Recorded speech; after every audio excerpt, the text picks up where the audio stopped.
Hey guys, Roman with Bear Electric here. Gonna walk you through another project we got going on right now. We just finished up with the rough-in a few days ago. House is insulated, it's about to get drywalled. So let me walk you through some of the things we've got going on here.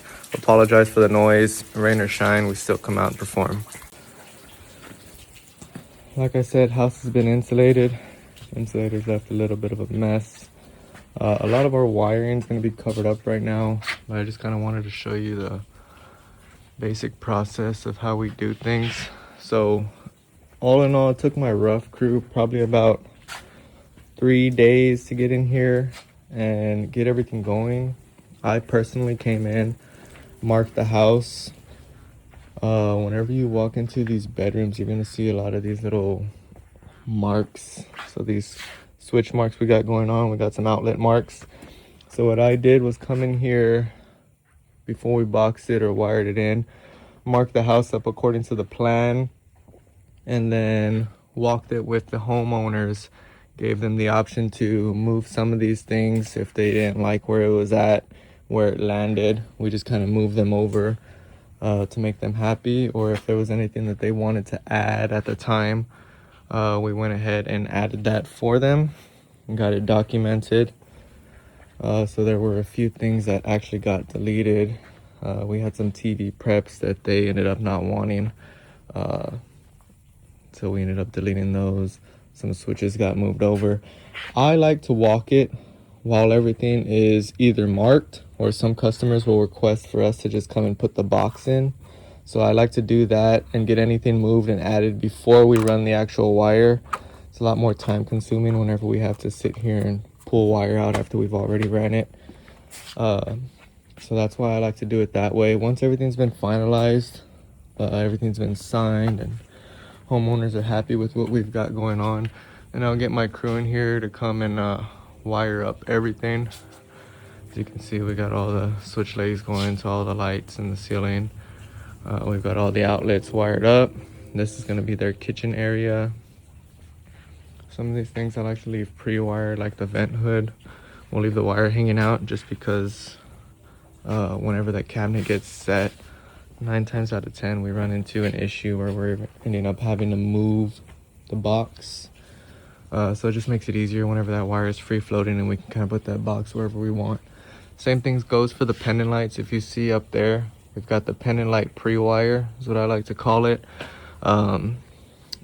Whenever they draw these plans up, they do give us measurements for the islands. A lot of times though, the homeowners aren't necessarily 100% on where they want those pendants to land on the island. So I like to just leave a pre-wire, so once that countertop gets set in, we can place the pendants accordingly, depending on what the homeowner's preference is. And then we get those cut in and boxed in and wired up. That way we're not cutting holes in drywall just to get things moved over a few inches. So this is going to be the dining room. We got the drywall sitting here kind of in the way of everything. Coming into the master hallway, we've got a utility room. Nothing crazy, just a basic little house we've got going on. That's the 2-gang switch. Looks a little off, but we've got a full towel cabinet coming here that extends all the way out to the door. So switches had to be relocated. Coming into the master suite. Again, apologize for the insulation. A lot of our wiring is covering. You're not going to be able to see it. But just kind of wanted to give you a quick walkthrough of how everything comes together when you're trying to build a house. Again, we got another pre-wire. This is going to be a tall towel cabinet. That wire, we leave it stubbed out, so once the cabinet gets set in place, we're going to cut the outlet into the side of it. That way, whenever you're washing your hands, doing your teeth, you'll have an outlet on the side that you can access for a toothbrush or shaver or whatever you want to use it for.